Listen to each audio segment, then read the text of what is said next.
বিসমিল্লাহির রহমানির রহিম। প্রিয় দেশবাসী, আসসালামু আলাইকুম। প্রিয় বিপ্লবী তরুণ সমাজ, আজকের এক ঐতিহাসিক মুহূর্তে আপনাদের উদ্দেশ্যে, দেশবাসীর উদ্দেশ্যে কিছু কথা বলতে চাই। জুলাই গণ অভ্যুত্থানের হাজারো রক্তত্যাগের পরবর্তী সময়ে আমরা একটি নির্বাচনের প্রাক্কালে রয়েছি।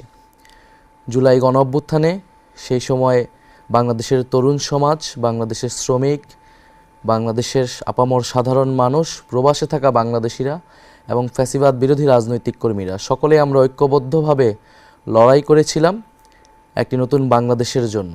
আমাদের দাবিটি ছিল ফ্যাসিবাদী ব্যবস্থার বিলোপ এবং একটি নতুন রাজনৈতিক বন্দোবস্ত প্রতিষ্ঠা করা। ফ্যাসিবাদী ব্যবস্থার অর্থনীতি এবং রাজনীতির পরিবর্তন ঘটিয়ে এক নতুন গণতান্ত্রিক, অন্তর্ভুক্তিমূলক, ন্যায়ভিত্তিক এক রাষ্ট্র কাঠামো প্রতিষ্ঠা করা। বাংলাদেশ রাষ্ট্রের জন্মের পর গত ৫৫ বছরে যে রাজনৈতিক ও সামাজিক বন্দোবস্ত গড়ে উঠেছে তার মূল ভিত্তি ছিল বৈষম্য। এরই পরিণতিতে ২০২৪ সালের জুলাইয়ে পুরো কাঠামো ভেঙে পড়েছিল। এই বৈষম্য কেবল অর্থনৈতিক নয়, এটি রাজনৈতিক ক্ষমতা, সামাজিক মর্যাদা, আইনের প্রয়োগ এবং সুষম বণ্টনের প্রতিটি স্তরে গভীরভাবে প্রথিত।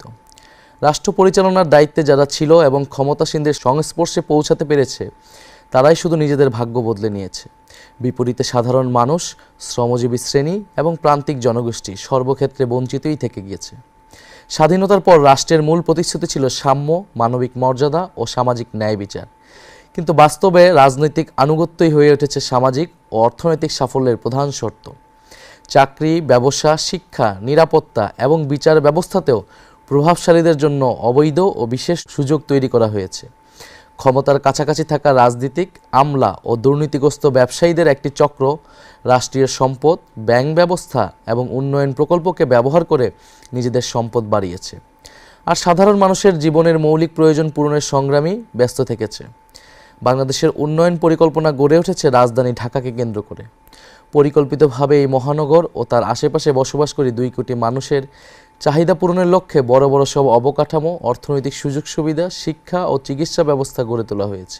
আর এদের মাথার উপরে বসে রাজধানী কেন্দ্রিক একটি ছোট্ট ধনিক শ্রেণী তৈরি হয়েছে, যারা অসৎ উপায়ে রাষ্ট্রীয় সম্পদ নিজেদের মধ্যে ভাগাভাগি করে নিয়েছে। অথচ প্রকৃত উন্নয়ন হলে তা দেশের সব অঞ্চলে সমানভাবে বিস্তৃত হওয়ার কথা ছিল। গ্রাম, মফস্বল, শহর ও দেশের প্রান্তিক জনগোষ্ঠীর উন্নয়নের আকাঙ্ক্ষিত জনদাবি উপেক্ষিতই রয়ে গিয়েছে। এই বৈষম্যমূলক ব্যবস্থার বিরুদ্ধেই জুলাই বিপ্লব ছিল একটি গণবিদ্রোহ, যার লক্ষ্য ছিল পুরনো বন্দোবস্ত ভেঙে ন্যায়ভিত্তিক রাষ্ট্র কাঠামো প্রতিষ্ঠা করা। কিন্তু পুরনো ব্যবস্থার সুবিধাভোগীরা আবারও পূর্বেকার দুর্নীতিগ্রস্ত, বেইনসাফের বৈষম্যমূলক কাঠামো ফিরিয়ে আনতে পূর্ণ রাজনৈতিক শক্তি নিয়ে নির্বাচনের মাঠে নেমে পড়েছে। ফ্যাসিস্ট যুগে সংগঠিত গুম, খুন, নির্যাতন, মিথ্যা মামলা ও হামলার বিচার হবে। দীর্ঘ ১৫ বছর ফ্যাসিবাদী শাসনে খুনি হাসিনা গুম, হত্যা, বিনা বিচারে কারাবন্দী, হামলা, নির্যাতন, মিথ্যা মামলা করার ক্ষেত্রে পুরো রাষ্ট্রযন্ত্রকে ব্যবহার করেছে।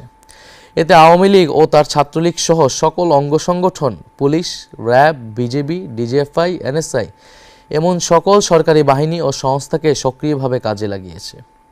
তার এই অপকর্মে ব্যবহৃত হয়েছে জনপ্রশাসন, বিচার বিভাগ, সশস্ত্র বাহিনী সহ রাষ্ট্রের সকল প্রতিষ্ঠান। ২৪-এর গণ অভ্যুত্থান ও জুলাই বিপ্লব সম্পন্ন হওয়ার পরে এর সবগুলোই ভেঙে পড়েছে। এতে নেতৃত্ব প্রদানকারী হোমরা চোমরাদের কিছু লোক পালিয়েছে, কিছু বিচারের আওতায় এসেছে, অনেককে আনার চেষ্টা করা হচ্ছে। বহু সামরিক, বেসামরিক আমলা ও বিচারক এখনও কর্মে নিয়োজিত রয়েছে। জুডিশিয়ারি, সিভিল সার্ভিস ও পুলিশ বিভাগের শীর্ষ নেতৃত্ব ভেঙে পড়লেও ডিফেন্স সার্ভিস এখনও অটুট রয়েছে। তবে হাজার হাজার খুনি, লুটেরা, অপরাধীদের সেনানিবাসে আশ্রয় নেওয়া, সেখান থেকে নিরাপদে দেশান্তরিত হওয়া, কর্মস্থল থেকে কিছু জেনারেলের পালিয়ে যাওয়া, অবসরপ্রাপ্তদের বহির্রাষ্ট্রে আশ্রয় নেওয়া ইত্যাদি আমাদের জন্য ছিল অনাকাঙ্ক্ষিত। আমরা স্পষ্ট ঘোষণা দিচ্ছি, বিভিন্ন বাহিনীর ভেতরে গুম, খুন, নির্যাতন, দুর্নীতি ও লুটপাটের সঙ্গে জড়িত লুকিয়ে থাকা সকল অপরাধীকে শনাক্ত করা হবে। তদন্ত ও বিচার প্রক্রিয়া সম্পন্ন করে প্রকৃত দায়ীদের বিচারের আওতায় এনে শাস্তি বিধান করা হবে। খুনি হাসিনাকে উৎখাত করার পর এই সকল অপরাধীকে গ্রেফতার ও আইনশৃঙ্খলা পরিস্থিতি নিয়ন্ত্রণের জন্য ম্যাজিস্ট্রেসি ক্ষমতা দিয়ে সারা দেশে সশস্ত্র বাহিনীকে নামানো হয়েছে। অপারেশন ডেভিল হান্ট শুরু হলেও অপরাধীদের শনাক্ত করা, অস্ত্র উদ্ধার, গ্রেফতারের মতো কোনো উল্লেখযোগ্য কাজ হয়নি। গুম বিষয়ক কমিশন ১,৮৫০টির বেশি অভিযোগ নিয়ে কাজ করেছে, কিন্তু দুঃখজনকভাবে নিরাপত্তা বাহিনীর ভেতরে লুকিয়ে থাকা ফ্যাসিবাদের দোসররা তথ্য ও আলামত নষ্ট করে তদন্ত ও বিচার প্রক্রিয়াকে বাধাগ্রস্ত করার চেষ্টা করছে। অন্তর্বর্তী সরকারের সঙ্গে বিভিন্ন ক্ষেত্রে এরা অসহযোগিতা করেই চলছে। আমাদের লড়াই হবে সেই নিপীড়নের ব্যবস্থা ও বিচারহীনতার সংস্কৃতি সমূলে উৎপাটন করা এবং আওয়ামী ফ্যাসিবাদের সকল প্রবণতা সমাজ থেকে মুছে ফেলা। ব্যাংক ও উন্নয়ন প্রকল্প লোপাটের অর্থ উদ্ধার ও বিচার আমাদের অন্যতম কর্তব্য। বিগত ফ্যাসিবাদী শাসনামলে বাংলাদেশ থেকে $234 বিলিয়ন বা প্রায় 30 লাখ কোটি টাকা লুটপাট করে বিদেশে পাচার করা হয়েছে। ডক্টর দেবপ্রিয় ভট্টাচার্যের নেতৃত্বে প্রণীত শ্বেতপত্র অনুযায়ী হাসিনা ও তার মদতপুষ্ট আওয়ামী ব্যবসায়ী ও আমলারা এই অর্থ বিদেশে সরিয়ে নিয়েছে, যা দেশের অর্থনীতির জন্য এক ভয়াবহ বিপর্যয় বয়ে এনেছে। অন্তর্বর্তীকালীন সরকার এই লুটপাটকৃত এই বিশাল অঙ্কের অর্থ উদ্ধারের চেষ্টা চালানোর কথা বললেও তাদের অবহেলা ও অজ্ঞতার কারণে এখন পর্যন্ত কোনো সাফল্য অর্জিত হয়নি। এর সঙ্গে যুক্ত ফ্যাসিবাদী যুগের সুবিধাভোগী কিছু শীর্ষ আমলা ও বিশেষজ্ঞরা অন্তর্ঘাতমূলক কাজ করায় এই বিপুল পরিমাণ রাষ্ট্রীয় সম্পদ পুনরুদ্ধার বিঘ্নিত হয়েছে। দেশবাসী যদি আমাদের সরকার গঠনের দায়িত্ব দেয়, তবে ফ্যাসিস্ট হাসিনা আমলে লুটপাট ও পাচার হওয়া অর্থ দেশে ফিরিয়ে আনার জন্য সব ধরনের আইনি পদক্ষেপ আমরা গ্রহণ করব। লুটপাট ও অর্থ পাচারের সঙ্গে যুক্ত ব্যক্তি বা গোষ্ঠীকে দায়মুক্তি দেওয়া হবে না। খুনি হাসিনার দোসর ব্যবসায়ী গোষ্ঠী, তাদের সুবিধাভোগী আমলা ও আত্মীয় স্বজনদের আইন ও বিচারের আওতায় আনা হবে। বিদেশে পাচারকৃত এদের যে অর্থ ইতিমধ্যে শনাক্ত হয়েছে তা বাংলাদেশের কর বিভাগের কাছে সংশ্লিষ্ট ব্যক্তিদের দেওয়ার হিসাব অন্তর্ভুক্ত করে জরিমানা সহ ট্যাক্স বসিয়ে দেশে থাকা তাদের সমুদয় সম্পদ বাজেয়াপ্ত করা হবে। একই সঙ্গে চিহ্নিত লুটপাটকারীদের জাতীয় শত্রু ঘোষণা করে এদের সম্পদও বাজেয়াপ্ত করে একটি পাবলিক ট্রাস্টের মালিকানায় নিয়ে নেওয়া হবে। আন্তর্জাতিক মানসম্পন্ন পেশাজীবীদের নিয়োগ দিয়ে দক্ষ ও স্বচ্ছ ম্যানেজমেন্ট কাঠামোর মাধ্যমে নবগঠিত এই সংস্থাটি পরিচালনা করা হবে। আমাদের লক্ষ্য খুবই স্পষ্ট: ঘুষ, দুর্নীতি ও রাষ্ট্রীয় সম্পদ লুটপাটের সংস্কৃতির অবসান ঘটিয়ে অর্থনৈতিক বৈষম্য বিলোপের মাধ্যমে ন্যায় বিচার প্রতিষ্ঠা করা এবং রাষ্ট্রের সম্পদ জনগণের কাছে ফিরিয়ে দেওয়া। পররাষ্ট্রনীতি নতজানু কূটনীতি থেকে স্বাধীন ও ভারসাম্যপূর্ণ বৈশ্বিক অবস্থান। আমরা আমাদের পররাষ্ট্রনীতি নিয়েও আমাদের পরিকল্পনা রয়েছে। আমরা নতজানু কূটনীতি থেকে স্বাধীন ও ভারসাম্যপূর্ণ বৈশ্বিক অবস্থানে যেতে চাই। খুনি হাসিনার আমলে বাংলাদেশ একটি নতজানু পররাষ্ট্রনীতির মধ্যে আবদ্ধ ছিল। দেশের কূটনৈতিক কার্যক্রম কার্যরত প্রতিবেশী দেশ ইন্ডিয়াকে কেন্দ্র করে আবর্তিত হতো। ফলে স্বাধীন, সার্বভৌম ও মর্যাদাপূর্ণ আন্তর্জাতিক সম্পর্কের ভিত্তি ভেঙে ফেলা হয়েছিল।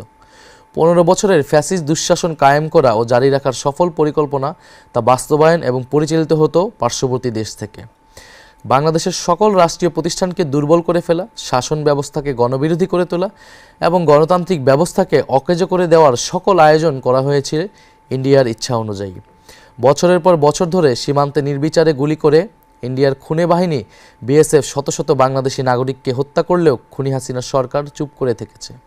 ফ্যাসিবাদী যুগের স্বরাষ্ট্রমন্ত্রী, পররাষ্ট্রমন্ত্রী, সংশ্লিষ্ট সচিবগণ এবং বিজিবির মহাপরিচালক সহ বিভিন্ন পর্যায়ের অফিসাররা ইন্ডিয়ার এই অসভ্য মানবতাবিরোধী আচরণের পক্ষে সাফাই গিয়ে নিজ দেশের নাগরিকদের স্বার্থের বিরুদ্ধে কথা বলেছে। পৃথিবীর শত্রু ভাবাপন্ন যুদ্ধরত দেশের সীমান্ত এভাবে বেসামরিক নাগরিকদের গুলি করে খুন করার নজির নেই। সবার সাথে বন্ধুত্ব, কারোর সাথে শত্রুতা নয়, এই স্লোগান আওড়ালেও বাস্তবে খুনি হাসিনার পররাষ্ট্রনীতি ছিল ইন্ডিয়ার নির্দেশ পালন করা। সে কারণে পাকিস্তানের প্রতি সর্বক্ষেত্রে বৈরী আচরণ করা হতো। বাস্তবে বাংলাদেশকে বৈশ্বিক পরিসরে একটি করদ রাজ্যে বা পুতুল রাষ্ট্রে পরিণত করেছিল তারা। সে সময় আন্তর্জাতিক অঙ্গনে দেশের অবস্থান খুবই দুর্বল হয়ে পড়েছিল। তাতে আমাদের জাতীয় স্বার্থ ব্যাপকভাবে ক্ষতিগ্রস্ত হয়েছে। জনগণ যদি এনসিপির উপর আস্থা রেখে রাষ্ট্র পরিচালনার দায়িত্ব দেয়, অর্থনৈতিক এবং বাণিজ্যিক ঘাটতি এবং কারো ওপর নির্ভরশীলতা ক্রমান্বয়ে কমিয়ে এনে আমরা ভারসাম্যপূর্ণ কূটনৈতিক সম্পর্ক তৈরি করব। আমরা অগণতান্ত্রিক শাসকদের নতজানু নীতিকাঠামো ভেঙে জাতীয় স্বার্থকে প্রাধান্য দিয়ে আত্মমর্যাদাপূর্ণ স্বকীয় পররাষ্ট্রনীতি গ্রহণ করব। এছাড়া দক্ষিণ এশিয়ার দেশগুলোর সাথে সম্পর্ক বাড়াতে সার্ককে পুনরুজ্জীবিত করা হবে এবং আসিয়ানে যোগ দেওয়ার চেষ্টা অব্যাহত থাকবে। মুসলিম বিশ্বের সঙ্গে রাজনৈতিক, অর্থনৈতিক ও কৌশলগত সম্পর্কের উন্নয়ন ঘটানো হবে। প্রবাসে থাকা নাগরিকদের সমস্যা সমাধান ও দ্রুত সেবা প্রদানের লক্ষ্যে পৃথিবীর সকল প্রান্তে বাংলাদেশ মিশন স্থাপন করা এবং কূটনীতিকের সংখ্যা বৃদ্ধি করা হবে। লক্ষ্য হবে পৃথিবীর সম্ভাবনাময় সকল দেশে নামেমাত্র খরচে দক্ষ জনবল রপ্তানি করা এবং তারা যাতে কোথাও কোনোভাবে হেনস্থার শিকার না হয় সেই সুরক্ষা দেওয়া। পারস্পরিক শ্রদ্ধা, ন্যায্যতা, সহযোগিতা হবে আমাদের পররাষ্ট্রনীতির মূল ভিত্তি। আমরা আমাদের সশস্ত্র বাহিনীকে নিয়েও পরিকল্পনা রেখেছি। খুনি হাসিনা তার শাসনামলে সশস্ত্র বাহিনীকে রাষ্ট্রের বহিঃশত্রুর বিরুদ্ধে ব্যবহার না করে দলীয় স্বার্থে নিজ দেশের সাধারণ মানুষের বিরুদ্ধে ব্যবহার করেছে। এর ফলে আমাদের সশস্ত্র বাহিনী কার্যত দুর্বল ও অকার্যকর হয়ে পড়ে। যখন আমাদের প্রতিবেশী রাষ্ট্রগুলো পঞ্চম প্রজন্মের ফাইটার জেট তৈরি করার প্রতিযোগিতায় এগিয়ে যাচ্ছে, তখন আমরা এখনও তৃতীয় প্রজন্মের সক্ষমতার মধ্যে সীমাবদ্ধ রয়েছি। বর্তমান কাঠামোতে ডিফেন্স বাজেটের প্রায় 70%ই কর্মকর্তা কর্মচারীদের বেতন ভাতায় ব্যয় করা হয়, যা দীর্ঘমেয়াদে রাষ্ট্রের জন্য একটি অকার্যকর ও অস্থিতিশীল ব্যবস্থা হয়ে দাঁড়িয়েছে। প্রতিরক্ষা খাতকে কার্যকর ও ভবিষ্যৎমুখী করতে হলে এই কাঠামোগত সীমাবদ্ধতা দূর করা জরুরি। আমরা যদি সরকার গঠন করতে পারি, প্রতিরক্ষা ব্যবস্থাকে সম্পূর্ণভাবে পুনর্গঠন করব। আমাদের লক্ষ্য হবে বাহিনীর সংখ্যা বাড়ানো নয়, বরং গুণগত মান বৃদ্ধি করা। পুরো প্রতিরক্ষা ব্যবস্থাকে ধীরে ধীরে একটি আধুনিক প্রযুক্তি নির্ভর হাইটেক বাহিনীতে রূপান্তর করা হবে। একই সঙ্গে দেশের 18 ঊর্ধ্ব সক্ষম তরুণ তরুণীর জন্য বাধ্যতামূলক মিলিটারি ট্রেনিং চালু করা হবে। এতে দেশব্যাপী জনভিত্তি সম্পন্ন এক গণপ্রতিরক্ষা ব্যবস্থা গড়ে উঠবে। ফলে আধিপত্যবাদী শক্তির বিরুদ্ধে রাষ্ট্রীয় প্রতিরোধ সক্ষমতা বৃদ্ধি পাবে এবং দীর্ঘমেয়াদে রাষ্ট্রের বিনিয়োগকৃত অর্থের অপচয় কমবে। একটি কল্যাণমুখী রাষ্ট্রের দায়িত্ব হলো প্রতিটি নাগরিকের জন্য ন্যায্য মূল্যে ভোগ্যপণ্য নিশ্চিত করা। লাগামহীন দ্রব্যমূল্যে মানুষ যখন হিমশিম খাচ্ছে, তখন সরকারের ভূমিকা হবে সক্রিয়ভাবে বাজারে শৃঙ্খলা ফিরিয়ে আনা। দক্ষিণ এশিয়ার দেশগুলোর মধ্যে বাংলাদেশের নিত্যপণ্যের মূল্য সবসময় সর্বাধিক। এর কারণ এদেশে ব্যবসায়ী, রাজনীতিক ও আমলাদের একটি দুর্নীতিগ্রস্ত চক্র বাজার নিয়ন্ত্রণ করার মাধ্যমে প্রচুর অর্থ নিজেদের পকেটস্থ করে। আমরা সরকার পরিচালনার দায়িত্ব পেলে দ্রব্যমূল্য স্থিতিশীল রাখতে বিশেষ গুরুত্ব দিয়ে কাজ করব। কৃত্রিম সংকট সৃষ্টিকারী ব্যবসায়ী, রাজনীতিক ও আমলাদের সিন্ডিকেট ভাঙা হবে। এমন দুষ্টচক্রের বিরুদ্ধে আইন করে তাদের দ্রুত বিচারের আওতায় আনা হবে। কৃত্রিমভাবে বাজার নিয়ন্ত্রণ, কারসাজি ও অবৈধ মজুতদারি প্রমাণিত হলে অপরাধীরা কঠোর শাস্তির মুখোমুখি হবে। কৃষকরা যাতে তাদের শস্য ও কৃষিপণ্য কাউকে কোনো চাঁদা বা তোলা না দিয়ে বিক্রি করতে পারে এবং পাইকারি ব্যবসায়ীকেও যেন কোথাও কোনো 1 টাকাও না দিতে হয়, সরকার তা নিশ্চিত করবে। কঠোরভাবে এই পদক্ষেপগুলো নিশ্চিত করা গেলে বাজারে কৃষিপণ্যের ন্যায্য মূল্য নিশ্চিত করা সম্ভব। চাঁদাবাজ ও মধ্যস্বত্বভোগীদের কারণে অযৌক্তিকভাবে সারা দেশে সাধারণ মানুষকে পণ্যের অতিরিক্ত মূল্য দিতে হয়। সরকার ন্যায্য মূল্যের বাজার ব্যবস্থা এবং OMS কর্মসূচি বিস্তৃত করবে, যাতে নিম্ন ও মধ্যবিত্ত মানুষ সহজে সুলভে পণ্য কিনতে পারে। প্রতিবেশী বৃহৎ দেশটির উপর নির্ভরশীলতা কমিয়ে একাধিক বিকল্প উৎস থেকে আমদানি বাড়ানো হবে, যাতে আমাদেরকে কেউ পণ্যবন্দী করে বিপদে ফেলতে না পারে। বাজারে প্রতিযোগিতা বাড়াতে নতুন ব্যবসায়ী উদ্যোক্তা চিহ্নিত করে তাদের সহজলভ্য ঋণ ও সরকারি সমর্থন দেওয়া হবে। কাঁচা পণ্য সংরক্ষণের জন্য কোল্ড স্টোরেজ, সরবরাহ ব্যবস্থাপনার আধুনিকায়নের জন্য ডিজিটাল বাজার ব্যবস্থা এবং দ্রুত পরিবহন ও এর ব্যয় ন্যায়সঙ্গত করতে কার্যকর ব্যবস্থা নেওয়া হবে। মৌসুমি পণ্যের জন্য সরকারিভাবে আগাম পরিকল্পনা করে মাল কিনে তা মজুত করা হবে। আমাদের লক্ষ্য স্পষ্ট, একটি ন্যায্য, স্বচ্ছ ও জনবান্ধব বাজার ব্যবস্থা প্রতিষ্ঠা করা। বিগত স্বৈরাচারী সরকারের আমলে বাংলাদেশের পুলিশ বাহিনী কার্যত একটি দলীয় বাহিনীতে পরিণত হয়েছিল। তাদের অত্যাচার ও জুলুমের কারণে মানুষ আওয়ামী লীগ, ছাত্রলীগ ও যুবলীগের মতো পুলিশকেও পুলিশ লীগ নামে ডাকতে শুরু করেছিল। দেশে এমন পরিবার খুঁজে পাওয়া কঠিন যারা তখনকার পুলিশি নির্যাতনের শিকার হয়নি। জুলাই গণ অভ্যুত্থানেও পুলিশ ব্যাপক নৃশংসতা করেছে। আমরা সরকার গঠন করলে জুলাই বিপ্লবের সময় এবং এর পূর্বাপর 15 বছর ধরে যে সকল পুলিশ কর্মকর্তা ও সদস্য হত্যা, নির্যাতন, জুলুম, মিথ্যা মামলা, দস্যুবৃত্তি করে অর্থ লোপাট ও ঘুষ দুর্নীতির সঙ্গে সম্পৃক্ত ছিল, তাদের প্রত্যেককেই বিচারের আওতায় আনা হবে। এমন সকল বিচার সম্পন্ন করার পাশাপাশি বাংলাদেশ পুলিশকে খোলনালচে বদলে পুনর্গঠন করা হবে। দেশ ও জনগণের সেবা হবে পুলিশের একমাত্র মন্ত্র। আইন শৃঙ্খলায় রক্ষায় দলীয় সংকীর্ণ মনোভাবের সংস্কৃতিকে কবর দিয়ে বাহিনীকে জননিরাপত্তার বিশ্বস্ত সহযোগী হিসেবে গড়ে তোলা হবে।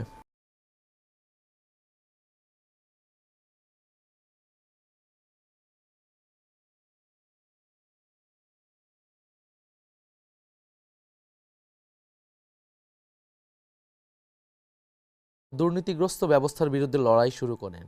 থানায় মামলা নিতে অনীহা, তদন্তে দীর্ঘসূত্রিতা, আদালতে তারিখের পর তারিখ পড়া এবং ব্যাপক অর্থ ব্যয়ের চাপ, সব মিলিয়ে বিচার এদেশে ধরাছোঁয়ার বাইরে চলে গিয়েছে। আর ঘুষ, আদালতের দরজায় পা রাখলেই যেন শুরু হয় অবৈধ লেনদেন। নথি নাড়তে টাকা, তারিখ পেতে টাকা, আদেশ পেতে টাকা। ঘুষের বাজারের মহা হৈহুল্লোর মধ্যে বিচারের বাণী স্তব্ধ হয়ে গিয়েছে। ট্রান্সপারেন্সি ইন্টারন্যাশনালের তথ্য বলছে, বিচার নিতে গিয়ে 60% বেশি মানুষ ঘুষ দিতে বাধ্য হয়। সরকারের লিগ্যাল এইড আইন অনুযায়ী গরিব ও মজলুম মানুষের বিনামূল্যে আইনি সহায়তা পাওয়ার কথা থাকলেও এর কোনো সুবিধা নিচে পড়ে থাকা মানুষ পায় না। বাস্তবে বিচারক, উকিল, মোক্তার ও দালাল চক্রের এক জালে সাধারণ মানুষ আটকে যায়, দিশাহীন চক্রে ঘুরপাক খায়। বেশিরভাগ ক্ষেত্রে বিচার চাওয়া বিচার প্রার্থীদের জন্য শাস্তি ও ভোগান্তি হিসেবে হাজির হয়। বছরের পর বছর আদালতের বারান্দায় ঘুরতে ঘুরতে অর্থবিত্ত, সময়, শারীরিক সামর্থ্য এবং জীবনের স্বপ্নও হারিয়ে যায়। ধীরে চলা বিচার অন্যায় ও অবিচারকে বলশালী করে তোলে। আজ বিচার ব্যবস্থা রাজনৈতিক প্রভাব, অর্থশক্তির সুবিধাবাদী চক্রের মাধ্যমে কলুষিত। জেলা আদালত থেকে সর্বোচ্চ সুপ্রিম কোর্ট পর্যন্ত একই অন্ধকারের ছায়া আমরা দেখেছি। ফ্যাসিবাদী শাসনামলে এটা আরও বিস্তৃত ও অধঃপতিত হয়েছে। ক্ষমতাসীনদের মামলা দ্রুত নিষ্পত্তি হয়, তাদের ইচ্ছামতো রায়ও জোটে। বিরোধী দলে যারা থাকেন তাদের মামলা বছরের পর বছর ঝুলতে থাকে। ভয়ঙ্কর এই অশুভ চর্চার কারণে বাংলাদেশের বিচার ব্যবস্থা আজ ভেঙে পড়েছে। এরা তাদের সকল গৌরব, মর্যাদা ও বিশ্বাসযোগ্যতা হারিয়ে ফেলেছে। নিম্ন আদালত থেকে সুপ্রিম কোর্ট পর্যন্ত সকল স্তরে ন্যায়পরায়ণ, দক্ষ ও শিক্ষিত বিচারক নিয়োগ করে পুরো বিচার ব্যবস্থাকে ঢেলে সাজাতে হবে। বিচারকের সংখ্যা বহুগুণে বাড়াতে হবে। পুরোপুরি ডিজিটাল ব্যবস্থাপনার আওতায় আনতে হবে। ঘুষ, দুর্নীতি নির্ভর রায় বেচা কেনার চলমান আয়োজন ভেঙে ফেলবো আমরা। রাষ্ট্রে ও সমাজে ন্যায় বিচার প্রতিষ্ঠিত হলেই এদেশ এগিয়ে যাবে। এটাই এনসিপির অঙ্গীকার। বাংলাদেশের শাসন ব্যবস্থাকে নতুন করে গড়ে তুলতে হবে। বর্তমান প্রশাসনিক কাঠামো এখনও ব্রিটিশ ঔপনিবেশ সৃষ্ট পুরনো মডেলের উপরে দাঁড়িয়ে আছে, যেখানে ক্ষমতা ভয়াবহভাবে কেন্দ্রীভূত। এদেশের প্রচলিত শাসন সংস্কৃতিতে রাজনীতিক, আমলা, অসাধু ব্যবসায়ী গোষ্ঠী এই কেন্দ্রীভূত ব্যবস্থাকে ধরে রেখেছে। ফলে ঢাকার অনুমোদন ছাড়া স্থানীয় পর্যায়ে কোনো সিদ্ধান্তই বাস্তবায়ন হয় না, যা উন্নয়নের গতি বাধাগ্রস্ত করে এবং জনগণের প্রয়োজন উপেক্ষিত থাকে। খাদ্য, কৃষি, বস্ত্র, গৃহায়ন, ভূমি ব্যবস্থাপনা, শিক্ষা ও প্রশিক্ষণ, স্বাস্থ্যসেবা, সমাজ কল্যাণ, পরিবেশ ও দুর্যোগ ব্যবস্থাপনা, নারী শিশু উন্নয়ন এবং স্থানীয় অবকাঠামোগত সেবার মতো অধিকাংশ দায়িত্ব উপজেলা পর্যায়ে হস্তান্তর করা হলে সিদ্ধান্ত গ্রহণে ধীরগতি কমবে। স্থানীয় জনগণের চাহিদা অনুযায়ী কর্মসূচি নেওয়া ও তা বাস্তবায়ন হবে এবং জনগণ সেবা পাবে। কেন্দ্রীয় সরকার মূলত প্রতিরক্ষা, পররাষ্ট্রনীতি এবং জাতীয় অবকাঠামোর মতো বড় বিষয়গুলো পরিচালনা করবে। অন্যদিকে উপজেলা ও পৌর প্রশাসন জনগণের দৈনন্দিন সেবা নিশ্চিত করবে। এমনটি উন্নত দেশগুলোর প্রশাসনিক কাঠামোতে চালু আছে। জনপ্রতিনিধি ব্যবস্থাকে কার্যকর করতে উপজেলা ও ইউনিয়ন পর্যায়ে নির্বাচিত নেতাদের প্রকৃত ক্ষমতা দেওয়া হবে এবং কঠোর জবাবদিহিতার আওতায় আনা হবে। প্রতিটি স্তরে অবাধ ও সুষ্ঠু নির্বাচন নিশ্চিত করা হবে। যে কোনো পর্যায়ের স্থানীয় সরকারের চেয়ারম্যান পদে প্রার্থী হতে হবে ন্যূনতম স্নাতক পাস যোগ্যতা সম্পন্ন। আমরা এমন একটি রাষ্ট্র ব্যবস্থা গড়ে তুলতে চাই যেখানে ধর্মীয় ও জাতিগত পরিচয় বিভাজনের কারণ না হয়ে এর ভিত্তি হবে পারস্পরিক সম্মান, সহাবস্থান এবং স্বাধীনতা। আমাদের লক্ষ্য একটি আধুনিক, ভারসাম্যপূর্ণ এবং অন্তর্ভুক্তিমূলক সমাজ, যেখানে নাগরিকের সম অধিকার তার ধর্মীয় ও সাংস্কৃতিক বিশ্বাস ও পরিচয়ের ঊর্ধ্বে স্থান পাবে। সকল ধর্ম ও জাতিগত গোষ্ঠীর সমান নিরাপত্তা।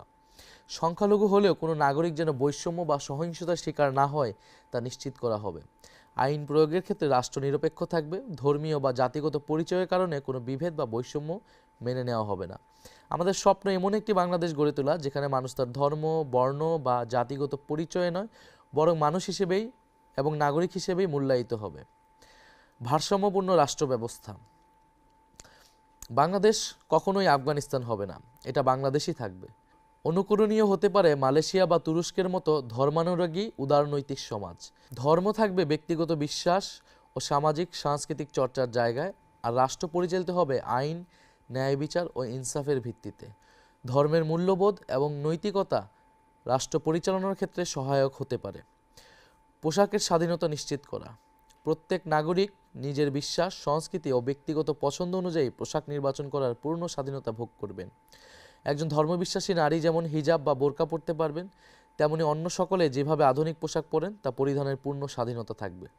নাগরিকের ব্যক্তিগত পছন্দই অগ্রগণ্য হবে। রাষ্ট্র কোনো বিশেষ জীবনধারা আরোপ করবে না, ব্যক্তি স্বাধীনতার সুরক্ষা নিশ্চিত করবে। ভয় ছড়ানোর অপরাজনীতি মোকাবেলা। দেশটা চরমপন্থায় চলে যাচ্ছে বলে একটি মহল আজ আবার নতুন করে আতঙ্ক ছড়াচ্ছে। রাষ্ট্রীয় ক্ষমতার বাইরে ছিটকে পড়া কায়েমি স্বার্থবাদী মহল অচল হয়ে যাওয়া সেই সকল কথা নতুন মোড়কে উপস্থাপন করছে। আমরা বিশ্বাস করি বাংলাদেশের সমাজ সহনশীল এবং বহুত্ববাদী। ঘৃণাবিরোধী নীতি ও সামাজিক সম্প্রীতি, ধর্মীয় বিদ্বেষ, জাতিগত ঘৃণা বা উস্কানিমূলক প্রচারণার বিরুদ্ধে কার্যকর আইনি ও সামাজিক উদ্যোগ নেওয়া হবে। শিক্ষা, সাংস্কৃতিক কর্মকাণ্ড, গণমাধ্যমে পারস্পরিক শ্রদ্ধা, সম্মান ও সহনশীলতার মূল্যবোধ প্রচার করা হবে। নারীর অধিকার শতভাগ নিশ্চিত করাই হবে অন্যতম প্রধান অঙ্গীকার।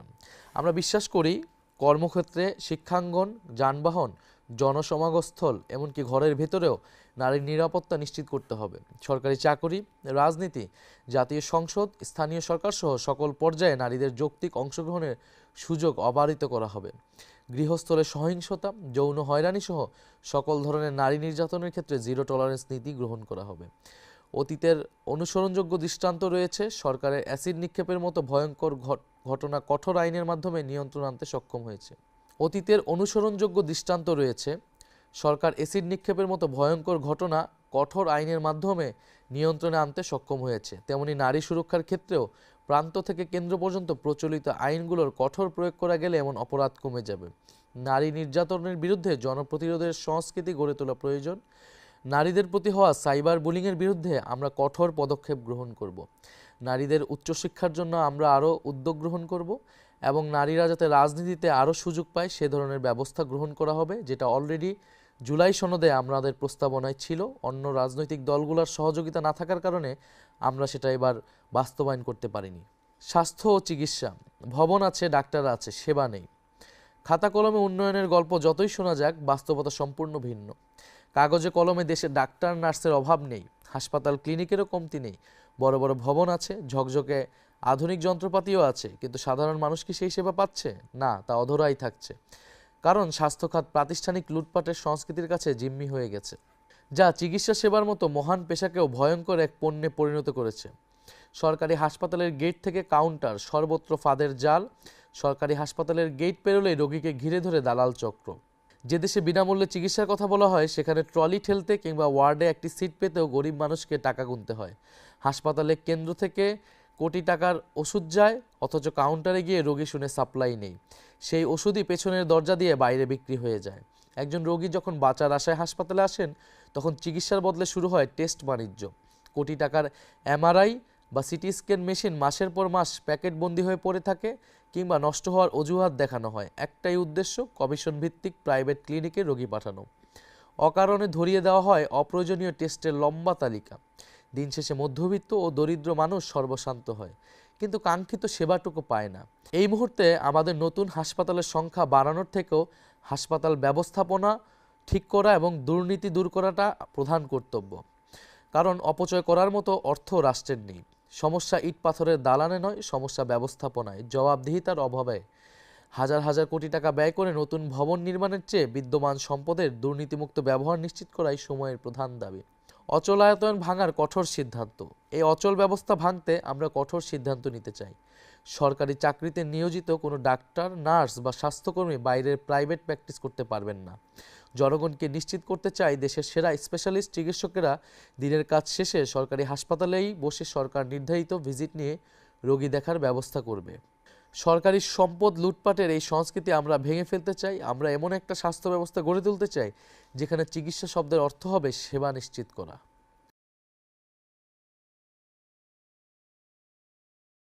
ছাড়া মানসম্পন্ন শিক্ষা অসম্ভব। বাংলাদেশে প্রায় প্রতিটি খাতেই সংস্কার প্রয়োজন, তবে যে খাতের সংকট আমাদের জাতির জন্য সবচেয়ে প্রকট সেটি হলো শিক্ষা খাত। স্বাধীনতার পর থেকেই এই খাত চরমভাবে উপেক্ষিত। শিক্ষায় অনিয়ম ও দুর্নীতির করাল গ্রাসে আজ আমাদের পুরো জ্ঞান অর্জন ব্যবস্থা বিপর্যস্ত। স্বাধীনতার পর থেকে ক্ষমতাসীনরা শিক্ষার উন্নয়ন বলতে মূলত নতুন অবকাঠামো নির্মাণকেই বুঝিয়েছে। বাজেটের পর বাজেট পাশ হয়েছে, স্কুল, কলেজ ও বিশ্ববিদ্যালয়ের স্থাপনার সংখ্যা বাড়ানোর পিছনে মূল প্রণোদনা ছিল দুর্নীতি করে অর্থবিত্ত বাড়ানো। অবকাঠামো নির্মাণ থেকে শুরু করে রক্ষণাবেক্ষণ, সব জায়গায় একই চিত্র। হাজার হাজার শিক্ষক নিয়োগ দেওয়া হয়েছে, যাদের বড় অংশ সুপারিশ, তদবির ও নিয়োগ বাণিজ্যের মাধ্যমে নির্বাচিত হয়। আজ আমাদের শিক্ষাঙ্গনের দিকে তাকালেই শিক্ষার মানের ভয়াবহ অধপতন ছাড়া আর কিছুই দেখা যায় না। এটি একদিনে হয়নি, যুগের পর যুগ রাজনৈতিক প্রভাব ও স্থানীয় সুবিধাবাদী গোষ্ঠীর দুর্নীতির ফলে দেশের শিক্ষা প্রতিষ্ঠানগুলো দুর্বৃত্তায়নের কেন্দ্রে পরিণত হয়েছে। প্রাথমিক বিদ্যালয় থেকে সরকারি স্কুল, কলেজ, বিশ্ববিদ্যালয়, কারিগরি শিক্ষা প্রতিষ্ঠান, ডিপ্লোমা ইঞ্জিনিয়ারিং কলেজ কিংবা জাতীয় বিশ্ববিদ্যালয়, সবখানেই একই সংকট, শিক্ষকরা শিক্ষাদানে অনাগ্রহী।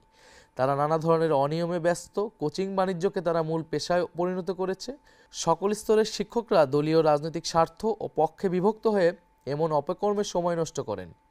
গবেষণা ও শিক্ষার মান উন্নয়ন এখন আর তাদের লক্ষ্য নয়, বরং ক্ষমতাসীনদের আস্থাভাজন হওয়ার প্রতিযোগিতাই তাদের অগ্রাধিকার। এই পরিস্থিতিতে আমাদের লক্ষ্য আরও বেশি সংখ্যায় ভবন ও অবকাঠামো গড়ে তোলা নয়, বরং একটি কার্যকর এবং জবাবদিহিমূলক শিক্ষা ব্যবস্থা প্রতিষ্ঠা করা। শিক্ষকদের দক্ষ, যোগ্য এবং দায়িত্ব সম্পর্কে সচেতন হতে হবে। শিক্ষকদের বেতন, ভাতা ও সুবিধা বৃদ্ধি করে একে মর্যাদাপূর্ণ পেশায় পরিণত করা হবে। তবে একই সঙ্গে তাদেরকে কঠোর তদারকির আওতায় নিয়ে আসা হবে। দায়িত্বশীল ও যোগ্য শিক্ষকদের পুরস্কৃত করা হবে, আর দায়িত্বে অবহেলাকারীদের তাৎক্ষণিক চাকরিচ্যুতির ব্যবস্থা প্রবর্তন করা হবে। আমাদের নতুন বন্দোবস্তে এমন এক শিক্ষা সংস্কার হবে যেখানে উন্নয়ন মানে নতুন ভবন ও অবকাঠামো বাড়ানো নয়, বরং বিদ্যমান শিক্ষা প্রতিষ্ঠানগুলোকে সত্যিকার অর্থে মানসম্মত শিক্ষা প্রদানের কেন্দ্র হিসেবে গড়ে তোলা। শিক্ষা ব্যবস্থার গুরুত্বপূর্ণ একটি অংশ হচ্ছে মাদ্রাসা ব্যবস্থা। আমরা কওমি এবং আলিয়া উভয় প্রকার মাদ্রাসা ব্যবস্থার আধুনিকায়ন এবং সেটাকে আরও সামনের দিকে যাতে এগিয়ে যেতে পারে সেই ধরনের ব্যবস্থা আমরা গ্রহণ করব। কৃষি উন্নয়ন, কৃষকের ন্যায্য অধিকার নিশ্চিত করে খাদ্য নিরাপত্তার নতুন ভিত্তি, সার, বীজ সহ বিভিন্ন কৃষি উপকরণ বিতরণ ব্যবস্থা সরকার নিয়ন্ত্রণ করে। কিন্তু স্থানীয় পর্যায়ের লুটেরা গোষ্ঠীর কারণে এসব উপকরণ অনেক সময় প্রকৃত ও প্রান্তিক কৃষকের কাছে পৌঁছায় না।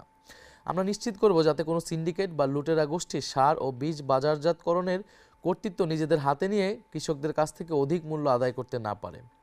বাংলাদেশি কৃষকদের জন্য কৃষি ঋণের ব্যবস্থা রয়েছে। এক্ষেত্রে বিশেষায়িত বাংলাদেশ কৃষি ব্যাংক ও রাজশাহী কৃষি উন্নয়ন ব্যাংকের মতো দুইটি সরকারি প্রতিষ্ঠানও রয়েছে। কিন্তু অত্যন্ত দুঃখজনক বাস্তবতা হলো অনেক ক্ষেত্রেই প্রকৃত কৃষক কৃষানীদের কাছে এই ঋণ পৌঁছায় না। কৃষি ঋণ নিতে গেলে জমির দলিল, আইডি কার্ড ও নানা কাগজপত্রের নামে কৃষকদের হয়রানির শিকার হতে হয়। ঋণের অর্থ পেতে কর্মকর্তাদের ঘুষ দিতে বাধ্য করা হয়। এই জটিলতা ও অনিয়মের কারণে প্রকৃত কৃষক সমাজ কৃষি ঋণ থেকে বঞ্চিত হয়ে পড়ে। এনসিপি সরকার গঠনের সুযোগ পেলে অথবা সরকারের অংশীদার হলে ঋণ প্রক্রিয়ায় কাগজপত্রের নামে সব ধরনের হয়রানি ও অনিয়ম বন্ধ করা হবে। কৃষি ঋণ সহজলভ্য করা হবে ইনশাল্লাহ। এদেশের কৃষকরাই সবচেয়ে বেশি অবহেলিত। তারা নিজেদের উৎপাদিত ফসলের ন্যায্য মূল্য পাচ্ছেন না।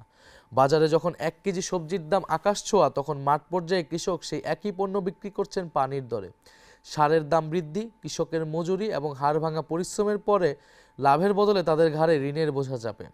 অনেক ক্ষেত্রে হতাশায় আক্রান্ত কৃষক কখনো কখনো নিজের ফসল নষ্ট করে ফেলতে বাধ্য হন। এটি শুধু ফসলের অপচয় নয়, এটি আমাদের জাতীয় অর্থনীতির জন্য লজ্জাজনক বাস্তবতায় পরিণত হয়েছে। অন্যদিকে সাধারণ মধ্যবিত্ত ও নিম্নবিত্ত মানুষের জন্য নিত্যপণ্য কেনা দিন দিন কঠিন হয়ে উঠছে। এই অতিরিক্ত অর্থ কৃষক পাচ্ছেন না। মাঝপথ নিয়ন্ত্রণকারী অসাধু সিন্ডিকেট বাজার নিয়ন্ত্রণ করছে। অসাধু সিন্ডিকেট এই বাজার নিয়ন্ত্রণ করছে। একদিকে কৃষক ন্যায্য মূল্য থেকে বঞ্চিত, অন্যদিকে ভোক্তাকে উচ্চ মূল্যে চাপ সহ্য করতে হচ্ছে। আর মাঝখানে মধ্যস্বত্বভোগীরা, রাজনৈতিক টাউট, চাঁদাবাজ, সন্ত্রাসী ও আইনশৃঙ্খলা বাহিনীর অসৎ সদস্যরা মুনাফা লুটছে। এই চক্র কৃত্রিম সংকট তৈরি করে বাজারকে জিম্মি করেছে। মূল সমস্যা ত্রুটিপূর্ণ বিতরণ ব্যবস্থা। সরাসরি বাজারজাতকরণের সুযোগ না থাকায় কৃষকরা এই ব্যবস্থার হাতে বন্দী। প্রান্তের ক্ষেত থেকে কেন্দ্রের বাজার পর্যন্ত দখল করে থাকা এই দুর্নীতির শৃঙ্খল ভেঙে ফেলা হবে। বিদ্যুৎ ও জ্বালানি খাতে রাষ্ট্রীয় সম্পদ লুণ্ঠনের মহা উৎসব। আপনারা জানেন, গত বছর খুনি হাসিনার কুখ্যাত দায়মুক্তি আইন বাতিল করা হয়েছে। কিন্তু দুর্ভাগ্যজনক বাস্তবতা হলো, আইন বাতিল হলেও সেই আইনের অধীনে করা দাসত্বের চুক্তিগুলো এখনও আমাদের অর্থনীতি ও জনগণের রক্ত চুষে যাচ্ছে। এখনও এই লুটেরাদের হাতে বছরে $5 বিলিয়ন অর্থাৎ 63,000 কোটি টাকা তুলে দিতে হচ্ছে। খুনি হাসিনা সরকার চুক্তিগুলো এমনভাবে সাজিয়েছিল যেন বিদ্যুৎ উৎপাদন না করলেও তার সমর্থক গোষ্ঠীর পকেট ভরতে থাকে। গত 18 মাসে আমলাতান্ত্রিক জটিলতা ও আইনি মারপ্যাচের কারণে সেই চক্র ভাঙা সম্ভব হয়নি। বছরের পর বছর দেশবিরোধী নীতি, অস্বচ্ছ চুক্তি এবং প্রাতিষ্ঠানিক দুর্নীতি বিদ্যুৎ ও জ্বালানি খাতকে জনগণের উপর বোঝায় পরিণত করেছে। বিদ্যুৎ উৎপাদন না করলেও এই বাটপারদের টাকা দিতে হচ্ছে রাষ্ট্রকে। লুটপাটের এই ব্যবস্থাকে ভদ্র ভাষায় বলা হয় ক্যাপাসিটি চার্জ। দেশ বিদ্যুৎ না কিনলেও কোটি কোটি টাকা পরিশোধ করছে। আমরা স্পষ্টভাবে বলতে চাই, জনগণের ট্যাক্সের টাকায় অনুৎপাদিত ও অব্যবহৃত বিদ্যুতের জন্য এই সকল দেশবিরোধী কোম্পানিকে আর কোনো অর্থ দেওয়া হবে না। জনগণের স্বার্থবিরোধী সব অসম চুক্তির পুনর্মূল্যায়ন করা হবে। গ্যাস ও বিদ্যুৎ খাতে অবৈধ সংযোগ বন্ধ করা সহ জরুরি পদক্ষেপ নিয়ে সিস্টেম লস কমানো হবে। আমাদের বঙ্গোপসাগরে তেল গ্যাস উত্তোলনের নামে বছরের পর বছর নাটক হয়েছে। আমরা সেই নাটকের ইতি টানতে চাই। আমরা সরকার পরিচালনার দায়িত্ব পেলে সমুদ্র সীমানায় থাকা তেল গ্যাস উত্তোলনের উদ্যোগ গ্রহণ করব। দীর্ঘমেয়াদে দেশের বিদ্যুৎ ও জ্বালানি নিরাপত্তা নীতি প্রণয়ন ও ব্যবস্থা গড়ে তোলা হবে এনসিপির অন্যতম লক্ষ্য। কর্মসংস্থান, ন্যায্য মজুরি ও প্রবাসী শ্রমিকদের স্বার্থ অগ্রাধিকার পাবে। দেশে নির্বাচন এলেই বেকারদের নিয়ে নানা ধরনের তামাশা শুরু হয়। কেউ বেতার ভাতার প্রতিশ্রুতি দেয়, কেউ নতুন কর্মসংস্থানের কথা বলে। কিন্তু বেকারত্বের মূল কারণ কি এবং কিভাবে এই সংকটের সহনীয় সমাধান সম্ভব তা নিয়ে আলোচনা হয় না। বাংলাদেশে বেকারত্বের প্রধান কারণ হলো জনশক্তির তুলনায় যথেষ্ট কর্মসংস্থানের অভাব। কর্মসংস্থান সৃষ্টি না হওয়ার অন্যতম কারণ হলো খুবই অবান্ধব বা বৈরী বিনিয়োগ নীতি ও আচরণ। ক্ষমতাসীন রাজনীতিক, সরকারি কর্মকর্তা, কর্মচারীরা ঘুষ ও ব্যক্তিগত ফায়দা ছাড়া বিনিয়োগে ব্যাপক বাধা বিপত্তি সৃষ্টি করে কর্মসংস্থানের সম্ভাবনাকে আটকে দেয়। শিল্প কারখানায় জ্বালানি সরবরাহ বাধাগ্রস্ত করে ও কাঁচামালের সংকট সৃষ্টি করে বিনিয়োগকারীদের বিমুখ করা হয়। ফলে নতুন শিল্প কলকারখানা গড়ে ওঠে না। এতে অর্থনৈতিক প্রবৃদ্ধি সম্ভাবনা ক্ষতিগ্রস্ত হয়। আমাদের প্রধান লক্ষ্য হবে বাংলাদেশকে দক্ষিণ এশিয়ার সবচেয়ে বিনিয়োগ বান্ধব রাষ্ট্রে পরিণত করা, যাতে দেশি ও বিদেশি বিনিয়োগকারীদের আস্থা ফিরে আসে, যে কোনো বিনিয়োগ সহজতর হয়। একই সঙ্গে বিদ্যমান শিল্প খাতকে সুরক্ষা দিতে হবে, যাতে একটিও শিল্প কারখানা বন্ধ না হয় এবং আরও নতুন কর্মসংস্থানের সুযোগ তৈরি হয়। প্রতি বছর লক্ষ লক্ষ মানুষ কর্মসংস্থানের আশায় বিদেশে পাড়ি জমায়, কিন্তু বিদেশে যেতে মানুষকে জমি জমা বা বাড়িঘর বিক্রি করে বিপুল অর্থের যোগান দিতে হয়। বাংলাদেশ থেকে অভিবাসনের খরচ ভারত, নেপাল বা শ্রীলঙ্কার তুলনায় ৫-৬ গুণ বেশি। এর পিছনে রয়েছে রাজনৈতিক দল ও আমলাদের সমর্থিত ভুল নীতি ও খুবই সক্রিয় একটি মাফিয়া চক্র। এরা কৃত্রিমভাবে ভিসা সংকট, অভিবাসনের পথে নানা জটিলতা এবং উড়োজাহাজ ভাড়াসহ পুরো প্রক্রিয়াকে নিয়ন্ত্রণ করে ইচ্ছামতো অর্থ আদায় করছে। এনসিপি সরকার গঠনের সুযোগ পেলে এই দুষ্টু সিন্ডিকেট ভেঙে প্রবাসে যাওয়া সহজ, স্বচ্ছ ও সাশ্রয়ী করা হবে। আমাদের লক্ষ্য বিদেশে যেতে ইচ্ছুক মানুষ যেন স্বল্প সময়ে এবং কম খরচে নিরাপদে বেরিয়ে যেতে পারে। দেশের বর্তমান যোগাযোগ ব্যবস্থায় বিদ্যমান বিশৃঙ্খলা, যানজট ও অনিয়ম দূর করে একটি নিরাপদ, সুশৃঙ্খল ও মানবিক পরিবহন ব্যবস্থা গড়ে তোলাই আমাদের মূল লক্ষ্য। আমরা সরকার পরিচালনার দায়িত্ব পেলে কোনো মন্ত্রী বা উচ্চপদস্থ কর্মকর্তার চলাচলের জন্য রাস্তা বন্ধ রাখা হবে না। জনগণের ট্যাক্সের টাকায় নির্মিত সড়কে সাধারণ মানুষের চলাচলের অধিকার অগ্রগণ্য হবে। জরুরি সেবা, বিশেষ করে অ্যাম্বুলেন্স ও ফায়ার সার্ভিস পাবে সর্বোচ্চ অগ্রাধিকার। সরকারি কর্মকর্তাদের জন্য আলাদা পরিবহন ব্যবস্থা থাকবে না, সকলকে সাধারণ জনপরিবহন ব্যবহার করতে হবে। মন্ত্রীদের কমপক্ষে সপ্তাহে 1 দিন এবং সচিবদের কমপক্ষে সপ্তাহে 2 দিন জনপরিবহনে চলাচল করতে হবে। রাষ্ট্র পরিচালনায় দায়িত্বশীলদের জনজীবনের বাস্তবতা অনুভব করতে হবে। এটাই হবে সরকারের নতুন সংস্কৃতি প্রতিষ্ঠার কর্মসূচি। আধুনিক বাস সার্ভিস চালু সহ অন্যান্য পরিবহন ব্যবস্থায় সরকারি বিনিয়োগ অগ্রাধিকার পাবে। প্রতিটি রুটে মানসম্মত গণপরিবহন নিশ্চিত করা হবে, যাতে সাধারণ মানুষের সময় ও খরচ সাশ্রয় হয়। ছাত্রছাত্রী ও প্রতিবন্ধী ও প্রবীণ নাগরিকদের জন্য পরিবহনে বিশেষ ছাড় এবং সংরক্ষিত আসনের ব্যবস্থা কঠোরভাবে নিশ্চিত করা হবে। যান্ত্রিক ত্রুটিযুক্ত যানবাহন রাস্তা থেকে অপসারণ করা এবং স্বচ্ছ ও দুর্নীতিমুক্ত প্রক্রিয়ায় ড্রাইভিং লাইসেন্স প্রদান করা হবে। পরিবহন খাতে অবৈধ চাঁদাবাজি ও কালোবাজারি কঠোর হাতে দমন করে ন্যায্য ভাড়া নিশ্চিত করা হবে। টিকিটিং ব্যবস্থাকে স্বচ্ছ ও দুর্নীতিমুক্ত করা হবে, যাতে সাধারণ মানুষের জন্য ট্রেন ভ্রমণ সহজলভ্য হয়। বিমান ভাড়ার ক্ষেত্রে নিলামভিত্তিক অস্বচ্ছ ব্যবস্থা বন্ধ করা হবে। আমাদের সমাজটাকে সুন্দর করে গড়ে তুলতে হলে সকল মানুষকে শৃঙ্খলা, নিরাপত্তা, অন্যের সুবিধা অসুবিধার বিষয়ে সংবেদনশীল হতে হবে। জীবনের ঝুঁকি নিয়ে চলাফেরা করা, যেখানে সেখানে রাস্তা পারাপার করার সংস্কৃতি থেকে সমাজকে বের করে আনতে হবে। ট্রাফিক আইন সকলকে মেনে চলতে উৎসাহিত এবং রাস্তা ও মহাসড়কে যানবাহন ও মানুষের চলাচলে শৃঙ্খলা ফিরিয়ে আনতে কর্তৃপক্ষকে সহযোগিতা করতে হবে। আমরা বঙ্গোপসাগরের সীমানা ঘিরে একটি সুনীল অর্থনীতি গড়ে তুলব এবং বঙ্গোপসাগরে আমাদের যেই ন্যায্য হিস্সা রয়েছে, জনগণের অভিপ্রায় অনুসারে আমরা সেই হিস্সা আদায় করব। বঙ্গোপসাগরকে কেন্দ্র করে আমাদের জাতীয় সম্পদের একটি গুরুত্বপূর্ণ কেন্দ্র আমরা তৈরি করব। আমরা আমাদের পরিবেশ এবং জলবায়ু নিয়েও ভবিষ্যৎ প্রজন্ম এবং ভবিষ্যৎ বাংলাদেশকে উপযোগী করে গড়ে তুলব।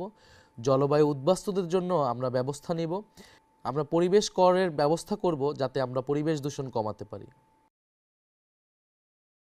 প্রিয় দেশবাসী, আমরা এক নতুন স্বপ্ন এবং নতুন বাংলাদেশের অভিপ্রায়ে জুলাই গণঅভ্যুত্থানে রাজপথে নেমেছিলাম। আপনারাও নেমেছিলেন। আমাদের সম্মিলিত প্রচেষ্টার ফলে আমরা আজকে কথা বলতে পারছি। আমরা এতক্ষণ ধরে যা বললাম সেটি আমাদের ভবিষ্যৎ বাংলাদেশের স্বপ্ন। যদি আপনারা সুযোগ দেন আমরা সেই স্বপ্ন বাস্তবায়নে ইনশাল্লাহ সক্ষম হব। আপনারা গত ১.৫ বছরে দেখেছেন যে কারা সংস্কারের বিরোধিতা করেছে, কারা নতুন বন্দোবস্ত প্রতিষ্ঠার বিরোধিতা করেছে, যা কারা পুরনো অর্থনৈতিক এবং রাজনৈতিক ব্যবস্থাকে আঁকড়ে ধরে রাখতে চেয়েছে। প্রিয় দেশবাসী, আমরা চাই পরিবর্তনের রাজনীতি, সংস্কারের রাজনীতি। বাংলাদেশকে দুর্নীতিমুক্ত, বৈষম্যমুক্ত এবং আধিপত্যবাদ মুক্ত একটি ন্যায়ভিত্তিক রাষ্ট্র হিসেবে প্রতিষ্ঠা করাই আমাদের উদ্দেশ্য। সেই উদ্দেশ্যে আমরা ১১টি দল এবার ঐক্যবদ্ধভাবে নির্বাচনে অংশগ্রহণ করছি। আমাদের জাতীয় নাগরিক পার্টি এনসিপির শাপলাকলি মার্কায় ৩০ জন প্রার্থী সারা দেশের বিভিন্ন জায়গা থেকে নির্বাচনে অংশগ্রহণ করছে। আমি আপনাদের প্রতি আহ্বান জানাচ্ছি, অনুরোধ করছি, আপনারা তরুণ প্রজন্মকে সুযোগ দেন, পরিবর্তনের রাজনীতিকে সুযোগ দেন। আগামী ১২ই ফেব্রুয়ারি আপনাদের কাছে সুযোগ এসেছে, আপনারা বেছে নেবেন পরিবর্তনের রাজনীতি নাকি পুরনো রাজনীতি। আমরা বিশ্বাস করি বাংলাদেশের মানুষ আপনারা পরিবর্তন চান, সংস্কার চান। গত ১.৫ বছরে আমরা অনেক কিছুই অর্জন করতে পারিনি। সেই হতাশা, সেই ক্ষোভ আমাদের আছে। আমাদের অনভিজ্ঞতা, আমাদের সীমাবদ্ধতা আমরা সব কিছুই স্বীকার করে নিচ্ছি। সব কিছু স্বীকার করে নিয়েই আমরা আপনাদের কাছে আরেকটিবার সুযোগ চাচ্ছি। এবারে নির্বাচনে আপনারা জাতীয় নাগরিক পার্টি এনসিপি এবং ১১ দলীয় জোটকে সমর্থন করুন। ১১ দলীয় জোট আগামী নির্বাচনে জয়লাভ করলে আমরা যেই পরিবর্তনের বাংলাদেশ, যে ইনসাফের বাংলাদেশের কথা আমরা বললাম, সেই বাংলাদেশ আমরা প্রতিষ্ঠা করতে পারব। আমাদের ভাই শরীফ ওসমান হাদি এরকম একটি বাংলাদেশের স্বপ্ন দেখেছিলেন, তাকে করুণভাবে শাহাদাত বরণ করতে হয়েছে। আমরা নিশ্চয়ই সেই শরীফ ওসমান হাদি হত্যার বিচার নিশ্চিত করব, জুলাইয়ের খুনিদের আমরা বিচার নিশ্চিত করব এবং অবশ্যই আগামী নির্বাচনের সাথে গণভোট অনুষ্ঠিত হতে যাচ্ছে, আপনারা জানেন। সেই গণভোটে আপনারা অবশ্যই হ্যাঁ এর পক্ষে ভোট প্রদান করবেন। হ্যাঁ এর পক্ষে ভোট প্রদানের মাধ্যমে বাংলাদেশের সংস্কারের ধারাকে আপনারা অব্যাহত রাখবেন। আগামী ১২ই ফেব্রুয়ারি এদেশের তরুণ সমাজকে আবারও দায়িত্ব নিতে হবে, কারণ আমরা মনে করি যদি ১২ই ফেব্রুয়ারি ব্যর্থ হয়, ১২ই ফেব্রুয়ারি যদি সুষ্ঠু নির্বাচন না হয়, তাহলে ৫ই আগস্টের বিপ্লব ব্যর্থ হবে। ফলে ৫ই আগস্টকে সফল করতে হলে, ৫ই আগস্টের অর্জনকে এবং আকাঙ্ক্ষাকে এগিয়ে নিয়ে যেতে হলে আমাদেরকে ১২ই ফেব্রুয়ারি একটি সুষ্ঠু নির্বাচনের আয়োজনে সক্ষম হতে হবে। সুষ্ঠু নির্বাচনের কোনো বিকল্প নেই। ফলে বাংলাদেশের তরুণ সমাজ, বাংলাদেশের নারীরা, বাংলাদেশের আপামর সাধারণ মানুষ, আপনাদের সকলের কাছে আমি আহ্বান জানাচ্ছি ১২ই ফেব্রুয়ারি আপনারা সকাল সকাল ভোট কেন্দ্রে আসবেন। আপনাদের ভোটাধিকার রক্ষার জন্য, গণতন্ত্র পুনঃপ্রতিষ্ঠার জন্য, ইনসাফ প্রতিষ্ঠার জন্য আমরা ভোট কেন্দ্রে থাকব। আমরা আপনাদেরকে কথা দিচ্ছি, আপনাদের ভোটাধিকার কেউই হরণ করতে পারবে না। ইনশাল্লাহ আগামী ১২ই ফেব্রুয়ারি পরে আমরা একটি নতুন বাংলাদেশ পাব। জুলাই গণঅভ্যুত্থানের ধারাবাহিকতায় এই নির্বাচন, এটা যাতে আমরা ভুলে না যাই। জুলাই গণঅভ্যুত্থানের আমাদের হাজারো ভাই বোনদের আত্মত্যাগ, শহীদ পরিবারদের আকুতি, আমাদের আহত যোদ্ধাদের যে বেদনা, এই সব কিছুকে মাথায় রেখে আমরা যাতে ১২ই ফেব্রুয়ারি নির্বাচনে সবাই মিলে অংশগ্রহণ করি। আপনারা আমাদেরকে ভোট দিবেন, আমরা আপনাদের জন্য কাজ করব। ইনশাল্লাহ সবাই মিলে আমরা নতুন বাংলাদেশ গড়ার কাজে এগিয়ে যাব। আসসালামু আলাইকুম।